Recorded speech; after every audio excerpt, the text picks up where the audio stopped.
Sir जल्दी से bomb diffuse department को भेजिए। कौन सा आना मार गया रे?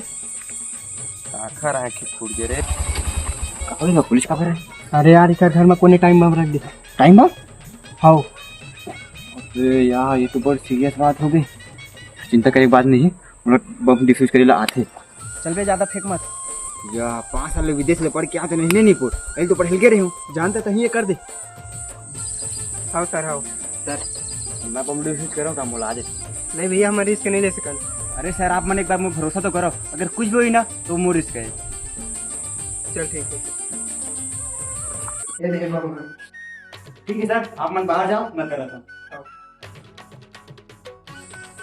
ये किसने बम सारा? अरे सर ये बम नो लइका मन के खिलौना है, देख घड़ी अरे लकड़ी बांध रही लइका मन हा। ये तुम्हारा खिलौना है। काकर घर रे यहाँ?